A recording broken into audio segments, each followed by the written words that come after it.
ও, আপনি কি করে জানলেন সাধু বাবা? ওরে পাগল ছেলের কথা শোনো। সন্তানের মনের কথা যদি জানতেই না পারি তাহলে কিসের তপস্যা আর কিসের ধ্যান? কি জেনেছেন সাধু বাবা? 3 দিন ধরে মনে কোনো সুখ খুঁজে পাচ্ছি না, নানান রকম চিন্তায় জর্জরিত হয়ে রয়েছি। তার মধ্যে আজ 3 দিন হলো রানী বাপের বাড়ি গিয়ে রয়েছে। সুখ কি তোর একার? এই মায়ার সংসারে সুখ খুঁজে পাবি কি করি? তোর যে তপস্যার সময় হয়েছে বাবা। শোন, এই পাথরটা ধর। আমি যোগ বলে এই মন্ত্রপুত পাথর পেয়েছি। কাল পূর্ব দিকের নদীর পারে এই মন্ত্রপুত পাথর স্থাপন করবি। আমি চাই তুই নিজে এই পাথরের আরাধনা করিস। তাই ওইখানে এক কুটির বানিয়ে তুই একা থাকবি। একা? আর রানী? সংসারে দুঃখ ছাড়ার কিছুই নেই।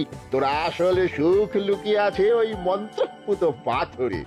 এই পাথর তোর মনে সুখ ফিরিয়ে আনবে আর এই গোটা রাজ্যে শান্তি বজায় রাখবে। ঠিক আছে বাবা।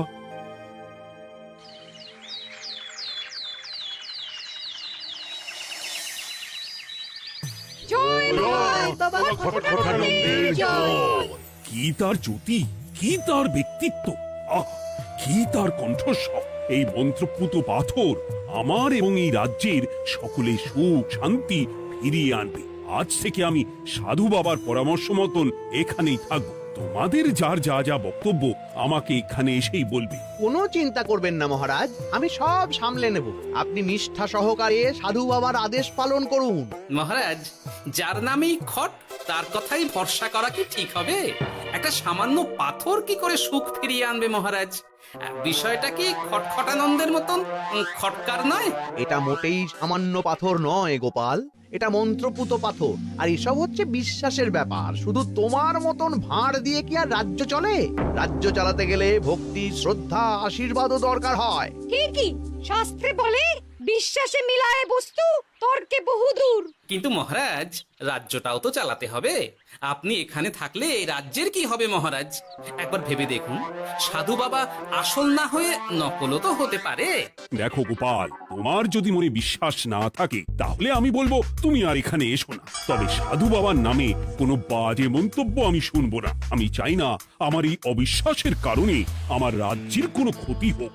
আর আমি এই রাজ্যের মন্ত্রী, আমি থাকতে তোমাকে রাজ্য নিয়ে বেশি ভাবতে হবে না। তুমি এখন যাও তো গোপাল, যাও। মহারাজকে আর বিরক্ত করো না।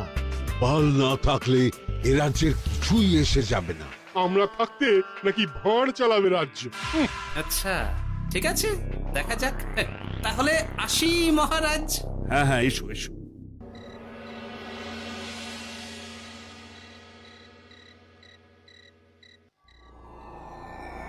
মহারাজ, রানী, তুমি ফিরে এসেছো? এ আমি কি শুনছি মহারাজ? আপনি নাকি প্রাসাদে ফিরবেন না ঠিক করেছেন? হ্যাঁ রানী, তুমি ঠিকই শুনেছো। আমি আর প্রাসাদে ফিরবো না। আমি এখানে থেকে ওই মন্ত্রপুত পাথরের আরাধনা করব। কে না কে এসে আপনাকে বলল আর আপনি প্রাসাদ ছেড়ে এই কুটিরে থাকবেন? আপনার শরীর খারাপ করবে মহারাজ, আপনি ফিরে চলুন। কে না কে নয় রানী, স্বামী খটখটানন্দ খুব বড় সাধু। উনি যোগ বলে আমার দুঃখের কথা জানতে পেরে সেই হিমালয় থেকে ছুটে এসেছেন আমাকে ওই পাথর দিতে। তুমি আমায় ফিরতে জোর করো না রানী। আর আপনার রাজ্য, আপনার প্রজারা, তাদের কি হবে মহারাজ? সে নিয়ে তুমি ভেবো না রানী, আমি এখানে বসেই মন্ত্রীকে দিয়ে সবটা সামলে নেব। তাহলে আমিও আপনার সাথে এখানে থাকবো। আপনাকে ছাড়া আমি প্রাসাদে ফিরবো না। তা হয় না রানী, সাধু বাবা আমাকে একা থাকতে বলেছেন। এসব ধ্যান যোগ আরাধনা একা করতে হয়। গোপাল সবটা জানে মহারাজ। আহ, আমার সামনেও নাম করবে না রানী। গোপালের কত বড় সাহস তুমি ভাবো একবার। ও বলে সাধু বাবা ভণ্ডও হতে পারে।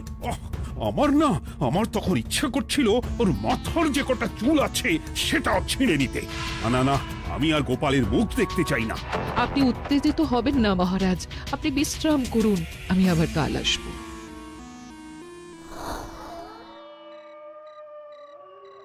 রাতের হাটেও সবজির যা দাম বেড়েছে, এরপর শুধু এক বেলা খেয়ে থাকতে হবে।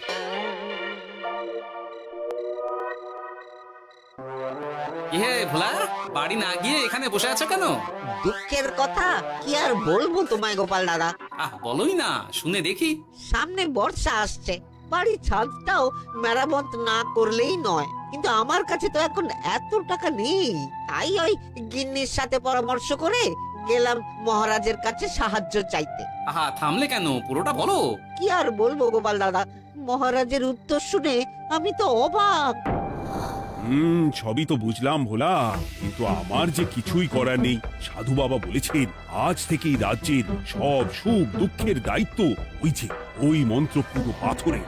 তুমি চিন্তা করো না, এক কাজ করো, তোমার সমস্যার কথা গিয়ে ওই মন্ত্রপুত পাথরের কাছে জানাও। আর তোমরাও আজ থেকে তোমাদের যা চাওয়া পাওয়া আছে সব গিয়ে ওই পাথরকে জানাবে। যা করার পাথরই করবেন। একবার যদি ওই সাধুকে হাতের কাছে পাই না, তাহলে ওই পাথর দিয়েই বেটার মাথা ফাটাবো। কিছু বললে গোপাল দাদা? না, কিছু বলিনি। যাও, তুমি বাড়ি যাও, চিন্তা করো না, দেখি কি করা যায়।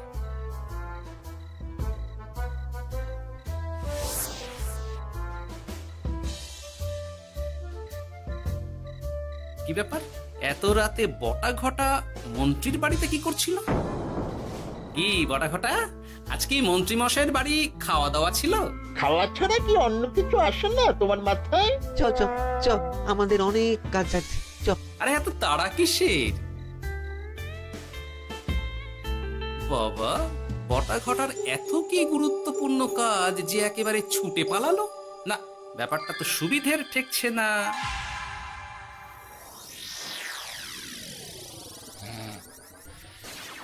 রাজা কৃষ্ণচন্দ্র, ওঠ বাবা, আমি এসেছি।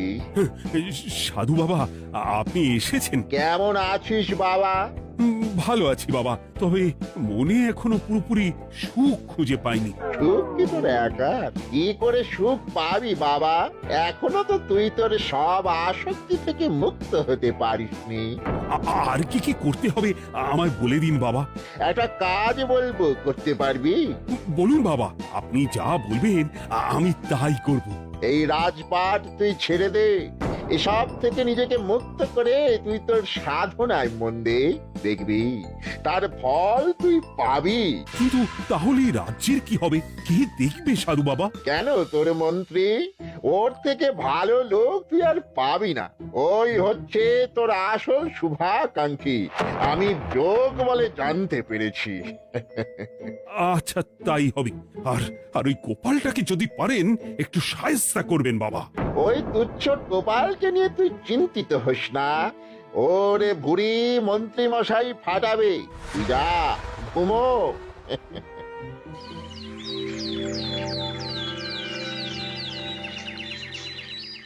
শোনো শোনো শোনো, আজ থেকে মহারাজ কৃষ্ণচন্দ্রের আদেশে এই রাজ্যের ভার এই রাজ্যের মন্ত্রীর। আর মহারাজ নিজে তার কুটিরে নিরিবিলিতে থাকতে চাইছেন। উনি চান না কেউ ওনাকে বিরক্ত করুক। তাই আজ থেকে যার যা সমস্যা সবাই মন্ত্রী মশাইকে জানাবে। মন্ত্রী মশাই যাকে যা বলবেন তাকে তাই শুনতে হবে। শোনো শোনো শোনো। না, মহারাজকে থামাতেই হবে, না হলে বড় বিপদ হয়ে যাবে। যাই।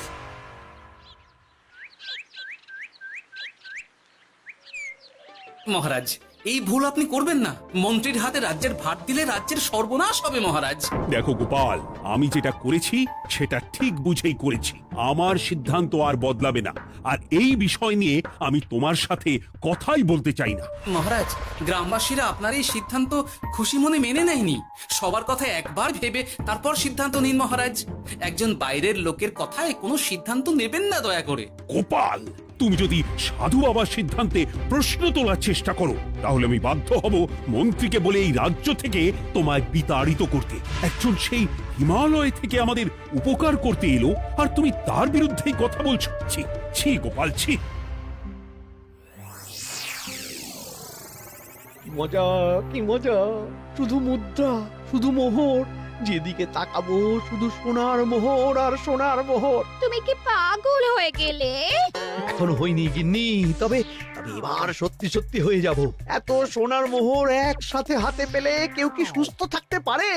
আর বেশি দিন বাকি নেই যখন কৃষ্ণনগরের কোষাগারের মালিক হব আমি। আর মহারাজ, মহারাজকে ছেড়ে দেবেন? চিন্তা নেই, মহারাজ কিছুই করতে পারবেন না। তিনি এখন সাধু বাবার আদেশে পাথরের আরাধনায় ব্যস্ত। আর প্রহরীরা, তারা কিছু বলবে না?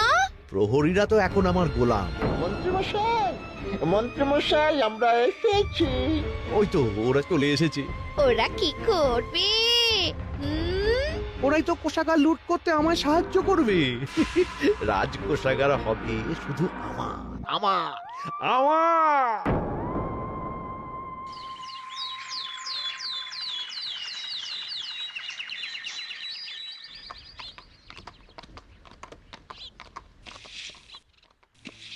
গোপাল, রানীমা, আপনি আমায় ডেকে পাঠালেই তো পারতেন। রাজ্যটার যে কি হবে গোপাল? মহারাজের উদাসীনতায় মন্ত্রী তো সব লুটে পুটে একাকার করে ছাড়বে। তুমি কিছু একটা করো গোপাল। সে তো আমিও বুঝতে পারছি রানীমা, কিন্তু হাজার চেষ্টা করে ও মহারাজকে বোঝাতে পারছি না। মহারাজ সাধু বাবার পাল্লায় পড়ে আর কিছুই বুঝতে চাইছেন না। এই রাজ্য আর মহারাজকে একমাত্র রক্ষা করতে পারবে তুমি গোপাল।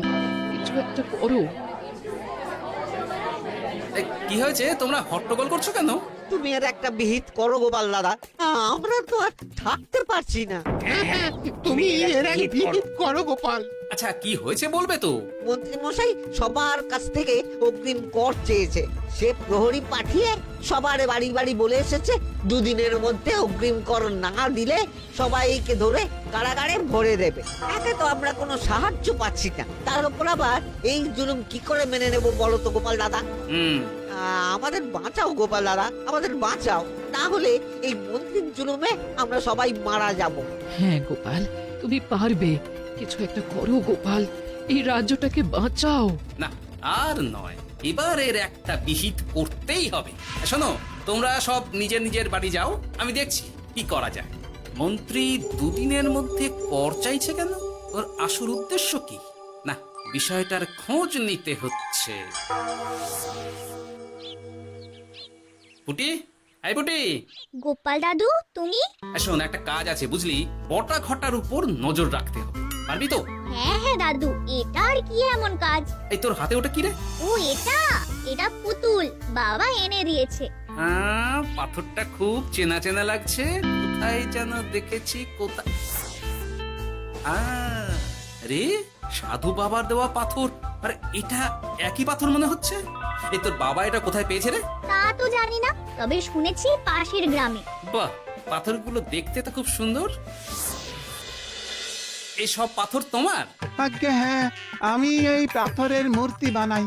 এই পাথর কি তুমি বিক্রি করো? না না, শুধু পাথর তো বিক্রি করি না। এটা কি? ও ওটা, ওটা আমি আমার সব পাথরের একটা চিহ্ন দিয়ে রাখি। এতে বোঝা যায় যে এই পাথরের মূর্তি আমার তৈরি। বাহ, চমৎকার কাজ করেছো। তোমাকে যে কি বলে ধন্যবাদ দেব তুমি জানো না। কৃষ্ণনগরের কত বড় উপকার তুমি করলে। গোপাল দাদু, ও গোপাল দাদু, গোপাল দাদু, গোপাল দাদু। কি ব্যাপার, এত সকাল সকাল? ভালো খবর এনেছিস মনে হচ্ছে। শুধু ভালো নয় দাদু, একেবারে গরম খবর। দাদু, রহস্য আমরা ফাঁস করে ফেলেছি দাদু। বলিস কি রে? শুনি শুনি। কাল রাতে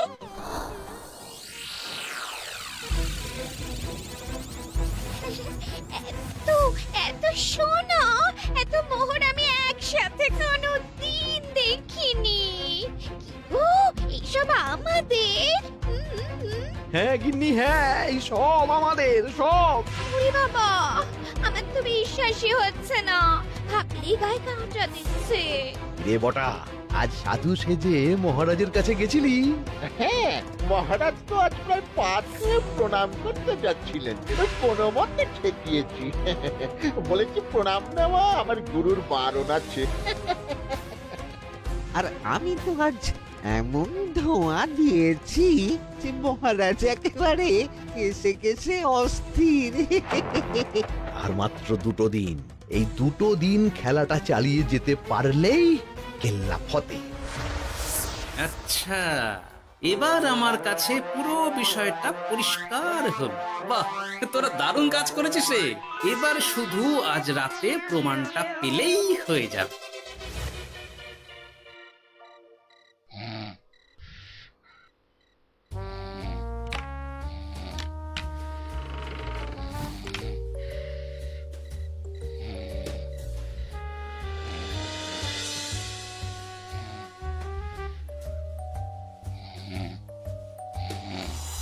এই তো একে একে দুই মিলে যাচ্ছে। বাবা বাবা বাবা, এবার খেলা জমবে।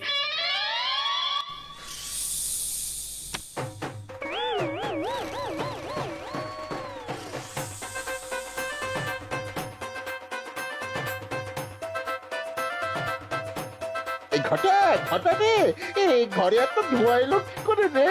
সত্যি তো, এত ধোঁয়া এলো কি করে? ঘরে কি আগুন লাগলো নাকি রে? এই বটা, ওটা কি রে? হ্যাঁ, এ তো ভূত। আমরা তো কিছু করিনি। আমরা কিছু করিনি, বিশ্বাস করো ভূত দাদা, আমরা কিছুই করিনি। তোরা আমাদের পূর্বপুরুষের প্রস্তর খণ্ড নিয়ে এসেছিস। তোদের এত বড় সাহস, আজ আমরা তোদের ঘর মটকাবো। আমরা কোনো খণ্ডমণ্ড নিইনি ভূত দাদা। এই ঘরটা তুই কি ওনাদের কোনো খণ্ড এনেছিস? না না না না না, আমি তো অমন কিছু আনিনি। আমার মনে হয় ওই আপনাদের কোথাও একটা ভুল হচ্ছে। মহারাজকে ওই পাথর তোরা কোথা থেকে এনে দিয়েছিস? ওটাই আমাদের প্রস্তর খণ্ড, আমাদের 5 পুরুষের সম্পত্তি। ওটা তো আমরা পাশের গ্রামে এক মূর্তি কারিগরের থেকে চুরি করে এনেছি। আপনারা যান না, যান, ওই কারিগরের কাছে ওরকম অনেক পাথর আছে। আমাদের ওটাই চাই। ও বাবা, উনি আবার কে? আমাদের দাদু, তৃতীয় পুরুষ। ও দাদু, এই চুরি ভূত দাদু, ওটা আনতে গেলে না মন্ত্রীমশাই আমাদের খুব মারবে। খা, ওদের মুন্ডু চিবিয়ে খা। না না, ওরকম করবেন না দাদু ভূত, তাতে আমাদের খুব লাগবে। তাহলে বল, মন্ত্রীর আসল উদ্দেশ্য কি? দুদিন পর ও কি করবে? দুদিন পরে মন্ত্রীমশাই কোষাগার লুট করে এই রাজ্য থেকে পালাবেন। এবার আমাদের ছেড়ে দিন দাদু ভূত। তোদের ছাড়তে পারি একটাই শর্তে। বলুন বলুন।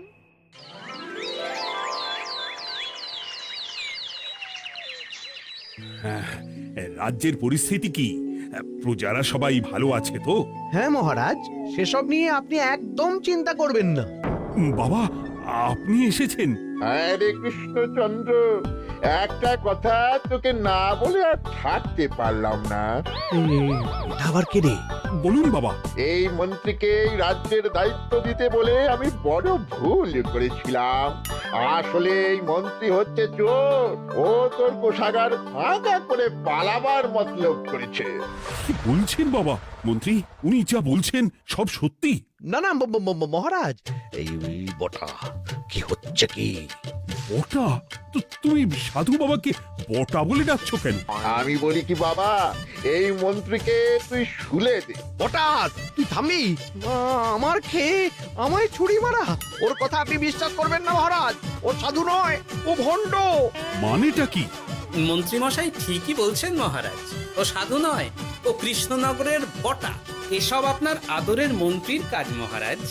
মন্ত্রী আপনার রাজ্য লুট করার মতলব করেছে, তাই বটাকে সাধু সাজিয়ে আপনার মন জয় করে প্রথমে আপনাকে প্রাসাদ থেকে তাড়িয়েছে, তারপর রাজ্যপাট নিজের হাতে নিয়ে কোষাগার হাতিয়েছে। আর এই পাথর? এই পাথর কিসের গোপাল? পাথর? পাথর এই কারিগরের মহারাজ। উনি পাশের গ্রামে এই পাথর দিয়ে মূর্তি করেন। মন্ত্রী বটাকে দিয়ে এই পাথর চুরি করিয়েছে।